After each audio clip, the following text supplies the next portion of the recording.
ప్రొడ్యూసర్లు ఫెడరేషన్ మధ్య వివాదంలో ఊహించని మలుపు చోటు చేసుకుంది. ఫెడరేషన్ కి లేబర్ కమిషన్ ఊహించని ఝలకిచ్చింది. మెంబర్షిప్ ఫీజ్, చందాల లెక్కలు ఇవ్వాలని ఆదేశించింది. బ్యాంక్ బ్యాలెన్స్లు, ఆడిట్ రిపోర్ట్లు, మినిట్స్ బుక్ వివరాలు అన్నీ కావాలని అడిగింది. 3 రోజుల్లో అన్ని తీసుకుని లేబర్ కమిషన్ కి రావాలని ఫెడరేషన్ కి ఆదేశాలు ఇచ్చింది. వేతనాల పెంపు డిమాండ్తో ఏదో లాభపడాలనుకున్న ఫెడరేషన్ కి అసలుకి ఎసరొచ్చేలా కనిపిస్తోంది. సర్కార్ జోక్యం మంచిది కాదు, మీరే పరిష్కరించుకోవాలి అన్న కోమటిరెడ్డి సూచన తర్వాత కూడా మొండికేసిన ఇరు వర్గాలతో ఇప్పుడు కొత్త సమస్య మొదలైంది. నిన్నటి రేవంత్ ఆదేశాలతో సీన్లోకి సర్కార్ ఎంట్రీ ఇచ్చింది. లేబర్ కమిషన్ రంగంలోకి దిగడంతో అసలు ఈ ఫెడరేషన్ ఏంటి, వీళ్ళు ఏ కేటగిరీ కిందకు వస్తారు, వసూళ్లు, లావాదేవీల సంగతి ఏంటి, మొత్తం తేల్చే పనిలో పడింది లేబర్ కమిషన్. సో ఇప్పుడు వేతనాల పెంపు డిమాండ్ కంటే కూడా లేబర్ కమిషన్ లెక్కల నుంచి బయటపడడం ఎలా అన్నదే ఫెడరేషన్ ప్రయారిటీగా మారిపోయింది. మా ఎంటర్టైన్మెంట్ ఎడిటర్ లక్ష్మీనారాయణ లైవ్ లో సిద్ధంగా ఉన్నారు. లక్ష్మీనారాయణ, అసలు సమస్యను పరిష్కరించాలనుకుంటే కొత్త సమస్య వచ్చిపడినట్టు అయింది. ఇప్పుడు ఫెడరేషన్ ఏం చేయాలని అనుకుంటోంది? సో ప్రస్తుతం మనం చూస్తున్నట్టుగా ఒకవైపు ఫిలిం చేంబర్ చర్చలు జరిపింది ప్రొడ్యూసర్లు అలాగే ఫెడరేషన్ ప్రతినిధులతో. కానీ సమస్య పరిష్కారం కాలేదు. ఆ తర్వాత సినీ పెద్దలు రంగంలోకి దిగారు, అయినా సమస్య పరిష్కారం కాలేదు. ఆఖరికి ప్రభుత్వం కూడా రంగంలోకి దిగాల్సి వచ్చింది. లేబర్ కమిషన్ ఇప్పుడు ఎంట్రీ ఇచ్చింది. ప్రభుత్వం ఆదేశాలతో ఇప్పుడు లేబర్ కమిషన్ ఫెడరేషన్ లెక్క పత్రాలు తేల్చే పనిలో పడింది. మా ప్రతినిధి లక్ష్మీనారాయణ మరింత సమాచారంతో సిద్ధంగా ఉన్నారు. లక్ష్మీనారాయణ, సో ఇప్పుడు ఈ లేబర్ కమిషన్ లెక్కలన్నీ చెక్ చేసి ఆడిట్ అంతా వెరిఫై చేయడానికి కూడా ఇంకా చాలా టైం పట్టే అవకాశాలు కనిపిస్తున్నాయి. సో సమస్యకి సొల్యూషన్ కనుచూపు మేరలో అయితే కనిపించట్లేదేమో. ప్రస్తుతం వేతనాల పెంపు కోసం పోరాడుతున్న కార్మిక నాయకులకి అసలుకే ఎసరు వచ్చిన పరిస్థితి ఉంది. అంటే ఇప్పటి వరకు వీళ్ళు ఎంత వసూలు చేస్తున్నారు, ఈ 24 క్రాఫ్ట్స్లో ఏ విభాగానికి ఎంత సభ్యత్వ రుసుము తీసుకుంటున్నారు, ఎంత చందాలు వసూలు చేస్తున్నారు, వాళ్ళ మినిట్ బుక్స్ ఏంటి, వాళ్ళ రిసిప్ట్ బుక్స్ ఏంటి, మొత్తం లెక్కలతో సహా 3 రోజుల్లో అన్నీ సమర్పించాలి. అన్ని 24 క్రాఫ్ట్లకు సంబంధించిన అన్ని విభాగాలకు సంబంధించిన బుక్ లాగ్ మొత్తము లేబర్ కమిషనర్ ముందు ఉంచాలని లేబర్ కమిషనర్ ఈరోజు మధ్యాహ్నం నోటీసులు అందజేసింది ట్రేడ్ యూనియన్ నాయకులకి. దీనితో వీళ్ళ సమస్య అసలుకే మొదలుకు వచ్చినట్టుగా చెప్పుకోవచ్చు. వేతనాల పెంపు అనేది పక్కన పెడితే వీళ్ళ లెక్కలు చూపటము, వీళ్ళు ఎలా ఈ బారి నుంచి పక్కకు తప్పించుకోవాలా, లేకపోతే ఎలాంటి లెక్కలు చూపించాలి ఏంటి అనే సందిగ్ధంలో ప్రస్తుతం ట్రేడ్ నాయకులు ఉన్నారని చెప్పుకోవచ్చు. మరోవైపు ప్రస్తుతం లేబర్ కమిషనర్ దగ్గర చిత్ర నిర్మాతలు, ఫిలిం ఫెడరేషన్ నాయకులు, వీళ్ళతో పాటు ఫిలిం ఛాంబర్ ప్రతినిధులు కూడా చర్చలు జరుపుతున్నారు. 1.5 గంటకు పైగా సాగుతున్న ఈ చర్చలు ఇంకా ఒక కొలిక్కి రాలేదు. అంటే వీళ్ళు మా రేట్ ప్రకారం ఇంత ఇవ్వాలి అనేది ఒక వాదనగా వినిపిస్తున్నట్టుగా తెలుస్తోంది మనకి. అయితే నిర్మాతలు మాత్రం మాకు షూటింగ్ బిగిన్ చేసిన తర్వాతే మిగిలిన చర్చలు అనే విధంగా ఉంది. ఈ 16 రోజులు జరిగిన చర్చ సేమ్ ఇదే వాదనగా కొనసాగుతూ వచ్చింది. గవర్నమెంట్ ఎంట్రీ అయిన తర్వాత గవర్నమెంట్ ఎప్పుడైతే చిత్రరంగంలో ఇలాంటి పరిస్థితులు ఉన్నాయని కూలంకషంగా అన్ని వివరాలు తెలుసుకున్న తర్వాత ఎలాంటి నష్ట నివారణ చర్యలు చేపట్టాలి, గవర్నమెంట్కి ఎలాంటి నష్టం కలుగుతుంది ఈ బంద్ వల్ల అనే విషయాలు తెలుసుకొని సంబంధిత అధికారులని ఈ సమస్యను కొలిక్కి తెచ్చే విధంగా పూర్తి స్థాయి చర్యలు తీసుకోవాలని ముఖ్యమంత్రి ఆదేశించినట్టుగా మనకు విశ్వసనీయ సమాచారం అయితే ఉన్నది. అయితే దీనితో పాటు ఈ లేబర్ కమిషనర్ నోటీసులే కాకుండా మిగిలిన శాఖలకు సంబంధించి కూడా కొన్ని నోటీసులు వచ్చే అవకాశం ఉంది. వీళ్ళు ఎప్పటిలోగా వీటికి సంబంధించిన ఒక డీటెయిల్స్ అన్నీ సబ్మిట్ చేస్తారు. అసలు వీళ్ళ దగ్గర ఎంతవరకు లెక్కలు ఉన్నాయి, వీరు ఎంతవరకు క్లారిటీగా ఉన్నారనేది వీళ్ళు తేల్చుకోవాల్సిన పనిలో ఉంది. అయితే ఇప్పుడు సాగుతున్న ఒక చర్చల్లో మాత్రం లేబర్ కమిషన్ తోటి జరుగుతున్న ఒక చర్చల్లో మాత్రం ఒక కమిటీని ఏర్పాటు చేసి ఆ కమిటీ మిగిలిన సమస్యలన్నింటినీ పరిష్కారం చేసే దిశగా చర్యలు తీసుకుంటుంది. షూటింగ్కి వెళ్ళాల్సిందే రేపటి నుండి అనే వాదన ఒకవైపు వినపడుతుంది. మోస్ట్లీ ఈ రోజుకి ఒక కమిటీ ఏర్పాటు చేసి ఆ కమిటీతో పాటుగా ఈ సమ్మెని విరమింపజేసే బాధ్యతల్ని ఫిలిం ఛాంబర్కి అప్పచెప్తున్నట్టుగా మనకు తెలుస్తుంది చాలా విశ్వసనీయంగా. చూడాలి ఒక గంటలో ఇంకా ఎలాంటి మరుపులు తిరుగుతుందో. ఈ ఫెడరేషన్ నాయకులకు, ఫెడరేషన్ యూనియన్లకు ఈ నోటీసులు అందజేయడం లేబర్ కమిషన్ అనేది మాత్రం పెద్ద ట్విస్ట్గా చెప్పుకోవచ్చు. Right, thank you Lakshminarayana. ఇక తమిళనాడు మదురైలోని టీవీకే సభా ప్రాంగణానికి తలపతి విజయ్ చేరుకున్నారు. 4 లక్షల మందితో సభ హోరెత్తుతోంది. కిలోమీటర్ మేర ర్యాంపుపై నడుస్తూ అభిమానులకి విజయ్ అభివందనం చేస్తున్నారు. తమిళ వెట్రి కళగం టీవీకే 2వ వార్షికోత్సవం సందర్భంగా మానాడు ప్రోగ్రాం నిర్వహించారు. తమిళనాడులో 2026 ఎన్నికల్లో వార్ వన్ సైడే అంటున్నారు విజయ్. 1970ల నాటి చరిత్రను రిపీట్ చేస్తానని ధైర్యంగా చెప్తున్నారు విజయ్. సభలో రద్దీ కారణంగా 400 మంది అభిమానులు స్పృహ తప్పి పడిపోయినట్లుగా తెలుస్తోంది. 12 మంది పరిస్థితి విషమంగా ఉండటంతో ఆసుపత్రికి తరలించారు.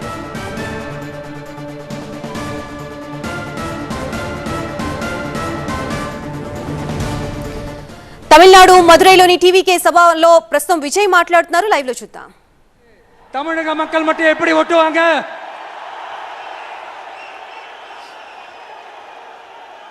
இங்க ஒரு எம்பி சீட்டு கூட தரலன்றதுக்காக தமிழ்நாட்டுக்கும் தமிழ்நாட்டு மக்களுக்கும் எதுவுமே செய்யாம ஓரவஞ்சனை செய்யுது இந்த ஒன்றிய பாஜக அரசு.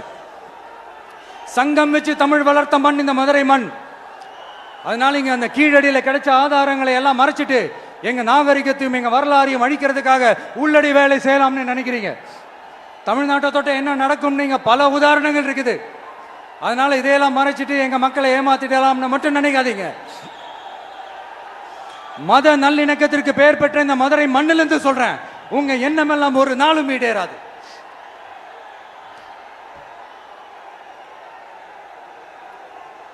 எம்ஜிஆர்னா யார் தெரியும்ல? அவர் மாஸ்னா என்னன்னு தெரியும்ல? அவர் உயிரோடு இருக்கிற வரைக்கும் அந்த சிஎம் சீட்டை பத்தி ஒருத்தராலையும் நினைச்சு கூட பார்க்க முடியல, கனவு கூட காண முடியல. எப்படியாவது அந்த சிஎம் சீட்டை என்கிட்ட கொடுத்துருங்க, என் நண்பர் எம்ஜிஆர் திரும்ப வந்ததுக்கு அப்புறம் நான் திருப்பி கொடுத்துட்றேன்னு தன்னோட எதிரியை கூட மக்கள் கிட்ட கெஞ்ச வச்சவர் எம்ஜிஆர். எப்படி கெஞ்ச வச்சவர்? அதனால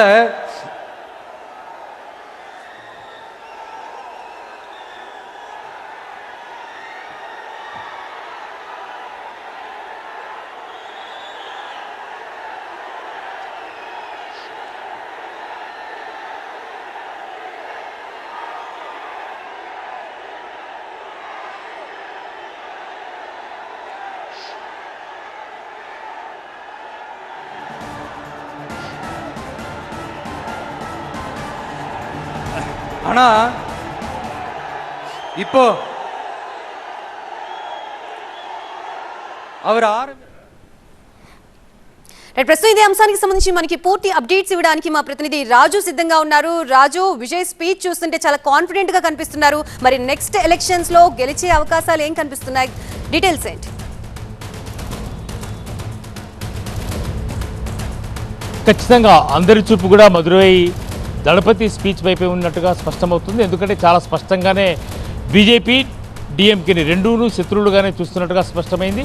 ప్రత్యేకించి తమిళనాడు 2026లో జరిగే ఎన్నికల్లో డిఎంకే టీవీకే మధ్య ప్రధాన పోటీ ఉంటుంది. భావజాల శత్రువు బీజేపీ అయితే ప్రధాన శత్రువు డిఎంకే అంటూ చేసినటువంటి కామెంట్స్కి పెద్ద ఎత్తున క్యాడర్ నుంచి ఉత్సాహంతో పాటు కేరింతలు వినిపించిన పరిస్థితి మనం చూస్తున్నాం. అయితే ఏం చేయకపోతాడు, ప్రత్యేకించి మేనిఫెస్టోకి సంబంధించి ముసాయిదా ఏమైనా విడుదల చేస్తాడా, లేదా పాదయాత్ర చేస్తే ఇందుకు సంబంధించినటువంటి రూట్ మ్యాప్ ఏమైనా విడుదల చేస్తాడా, అసలు టీవీకే పార్టీ ఏ పార్టీతో పొత్తు పెట్టుకుంటుంది, ఏ రకమైనటువంటి ఎజెండాతో ముందుకెళ్తుంది అని అందరూ ఆసక్తిగా చూస్తున్న పరిస్థితి. ప్రత్యేకించి డిఎంకేతో పాటు కేంద్రంలో అధికారంలో ఉండే ఎన్డీఏ కూడా ఖచ్చితంగా టీవీకే దళపతి ఏ రకంగా మాట్లాడబోతున్నాడు, ఆయన స్పీచ్లో ఉన్నటువంటి అంశాలు ఏంటి అన్నది తమిళనాడు రాజకీయాలన్నీ కూడా ఆసక్తిగా ఎదురు చూస్తున్న నేపథ్యంలోనే ఆయన కొద్దిసేపటి క్రితం మాట్లాడుతూ భావజాల శత్రువు బీజేపీని చెబుతూనే మరోవైపు టీఎంకే ప్రధాన శత్రువుగా చూస్తున్నారంటే రానున్న ఎన్నికల్లో బీజేపీకి లేదంటే డిఎంకేకి ఇద్దరికీ దూరంగానే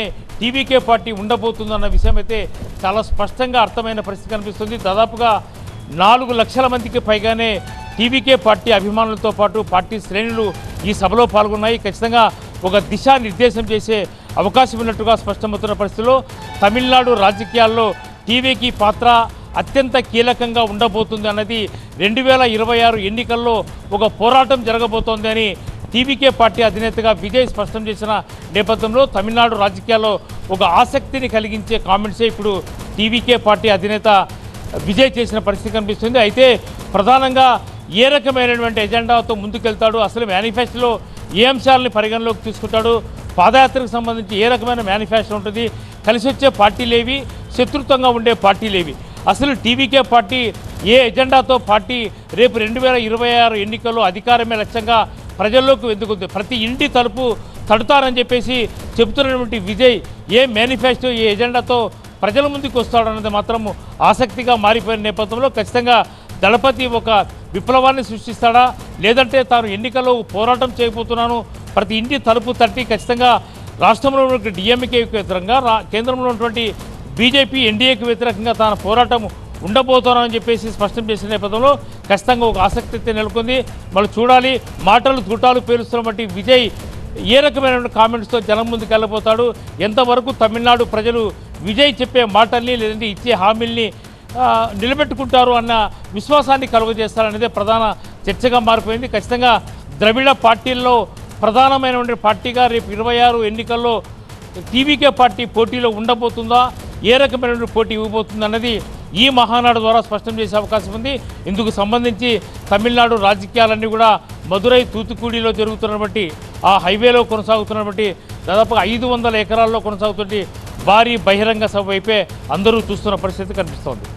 రైట్, థ్యాంక్ యూ రాజు. కొంతకాలంగా వ్యక్తిగత అంశాలతో వివాదాస్పదంగా మారిన 6 టీడీపీ ఎమ్మెల్యేలకు సీఎం చంద్రబాబు నాయుడు క్లాస్ తీసుకున్నారు. ఇటీవల టీడీపీకి చెందిన 6 ఎమ్మెల్యేలు వ్యక్తిగత అంశాలతో వివాదాల్లో ఇరుక్కున్నారు.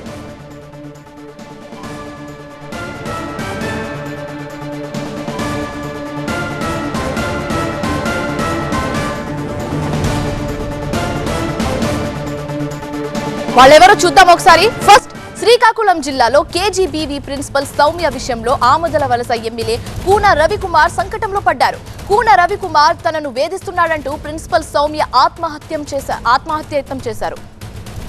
సెకండ్, శ్రీకాకుళం జిల్లా అటవీ శాఖ సిబ్బందిపై శ్రీశైలం ఎమ్మెల్యే బుడ్డా రాజశేఖర్ దాడి చేశారు. దీంతో ఆయనపై SC/ST అట్రాసిటీ కేసు నమోదు చేయాలని అటవీ శాఖ సిబ్బంది డిమాండ్ చేశారు. థర్డ్, వాటో చిత్రం అనంతపురంలో ప్రదర్శించనివ్వనని సినిమా ప్రదర్శనకు తన అనుమతి తీసుకోవాలంటూ జూనియర్ NTR ఫ్యాన్స్ తో ఎమ్మెల్యే దగ్గుపాటి ప్రసాద్ కయ్యం పెట్టుకున్నారు. అండ్ ఫోర్త్, ఓ మహిళతో వీడియో కాల్ వ్యవహారంలో గుంటూరు ఈస్ట్ ఎమ్మెల్యే నజీర్ అహ్మద్ పై విమర్శలు వచ్చాయి. And the final one is జీవిత ఖైదీ శ్రీకాంత్ కి పెరోల్ ఇప్పించానని అంశంలో నెల్లూరు జిల్లాకు చెందిన 2 ఎమ్మెల్యేలపై ఆరోపణలు వచ్చాయి. గూడూరు ఎమ్మెల్యే పాసం సునీల్ కుమార్ తో పాటు మరో ఎమ్మెల్యే సిఫారసు లేఖను ఇవ్వడం వివాదాస్పదమైంది. దీంతో అధికార పార్టీ ఎమ్మెల్యేలు అడ్డగోలుగా వ్యవహరిస్తే ఎవరు బాధ్యత వహిస్తారని సీఎం చంద్రబాబు వారిపై ఆగ్రహం వ్యక్తం చేసినట్లుగా తెలుస్తుంది.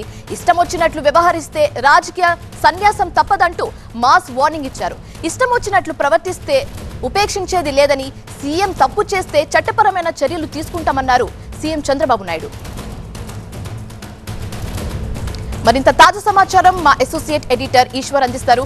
ఈశ్వర్, చెప్పండి, ఎమ్మెల్యేలు జాగ్రత్త అంటూ సీఎం చంద్రబాబు నాయుడు వార్నింగ్ ఇచ్చినట్లుగా తెలుస్తుంది. అయితే ఎమ్మెల్యేల రియాక్షన్ ఏ విధంగా ఉంది, పూర్తి డీటెయిల్స్ ఏ విధంగా ఉంది?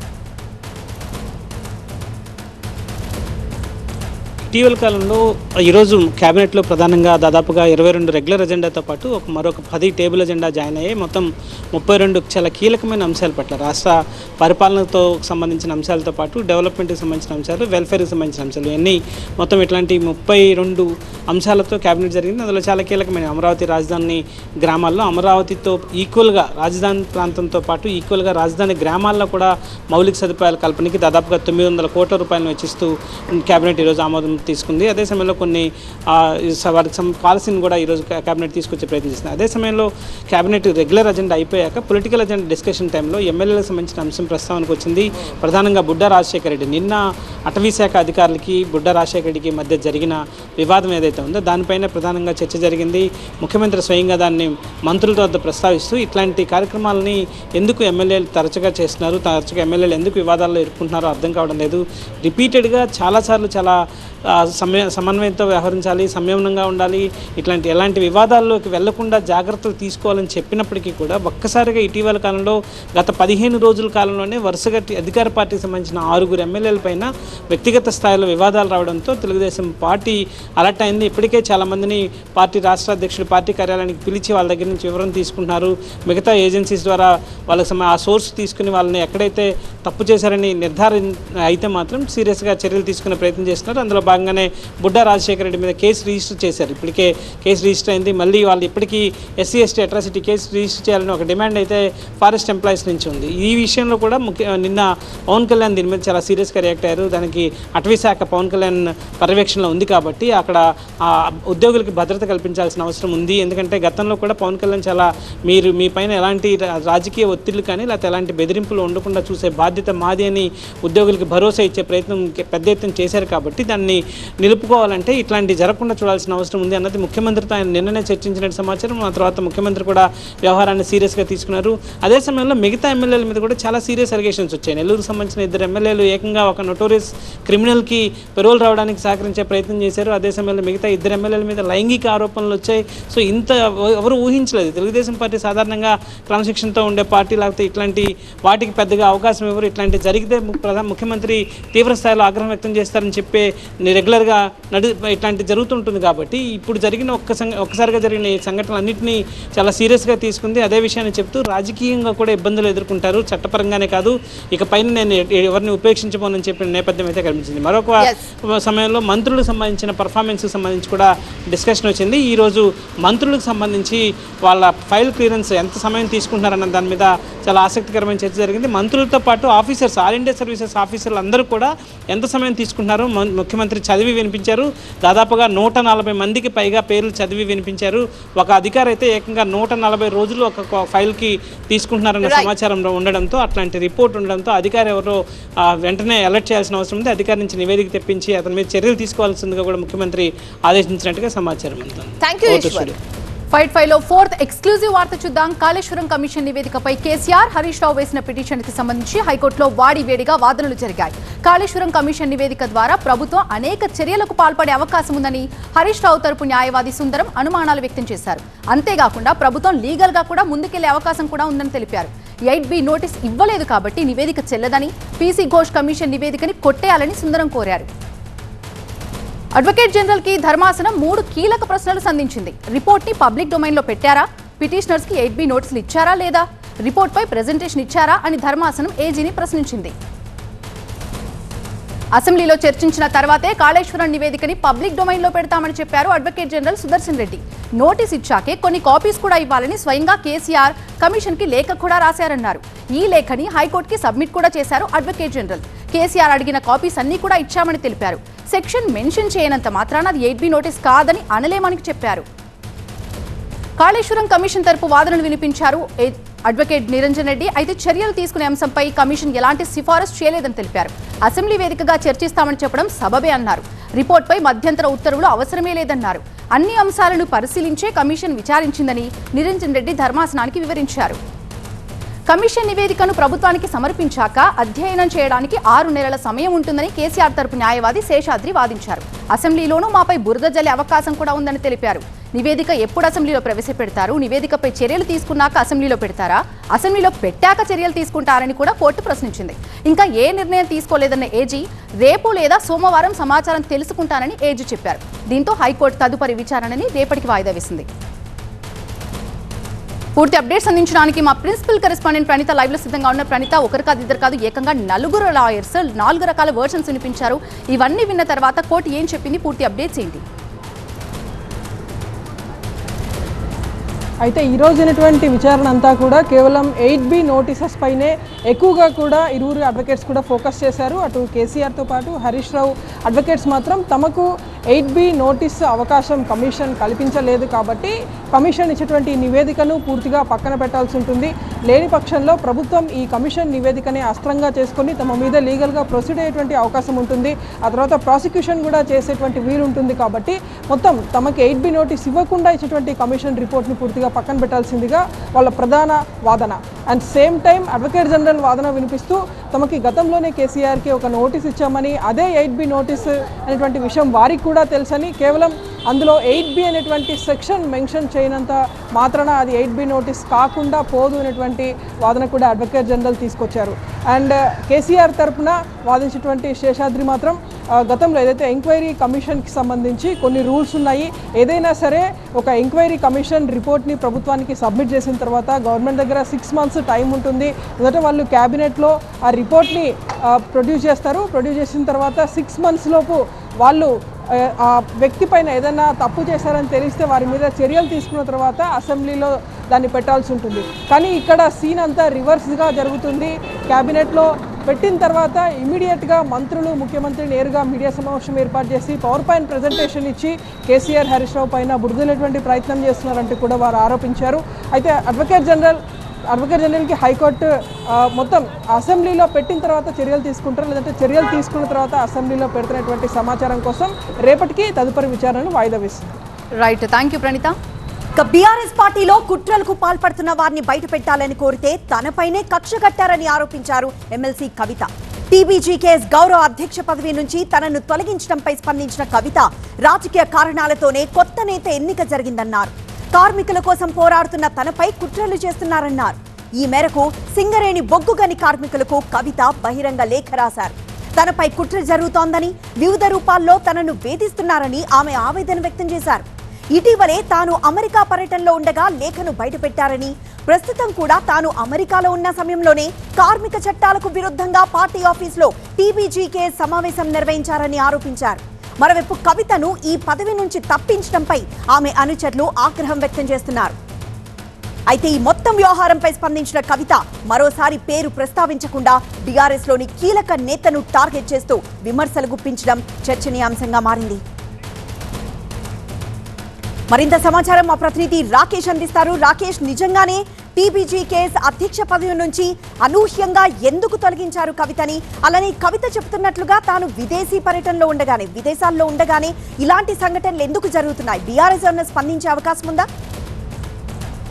ఇప్పటికైతే బీఆర్ఎస్ నుంచి ఎవరు స్పందించలేదు. కానీ బీఆర్ఎస్ ఈ తెలంగాణ బొగ్గుగని కార్మిక సంఘం విషయంలో అలాగే ముందుకెళ్తుంది. కొప్పుల ఈశ్వర్ ప్రస్తుతం ఢిల్లీలో ఉన్నారు. ఢిల్లీలో కేంద్ర సంఘానికి సంబంధించో లేకపోతే ఆ ఎన్నికలు చూసేటువంటి లేబర్ డిపార్ట్మెంట్కో ఇక్కడ ఆల్రెడీ నేను గౌరవ అధ్యక్షుడిగా ఎన్నికయ్యాను, దానికి సంబంధించి సింగరేణి హెడ్ ఆఫీస్లో దానికి సంబంధించినటువంటి పేపర్ సబ్మిట్ చేయడమో లేకపోతే కేంద్ర బొగ్గుగని శాఖలో దానికి పేపర్ సబ్మిట్ చేయడం ఆ పనిలో ఆయన ఆల్రెడీ ఉన్నారు. సో దీనికి కొంచెం ముందుకెళ్తే కనుక 1-2 months బ్యాక్ ఆల్రెడీ కేటీఆర్ ప్రకటించారు తెలంగాణ బొగ్గుగని కార్మిక సంఘానికి ఇక నుంచి నాయకత్వం కొప్పుల ఈశ్వర్ చూసుకుంటారు, కొప్పుల ఈశ్వర్ పనిచేస్తారని చెప్పారు. అప్పటి వరకు కూడా కవిత ఇంకా పదవిలో ఉన్నట్టుగానే భావిస్తూ ఉన్నారు అందరూ.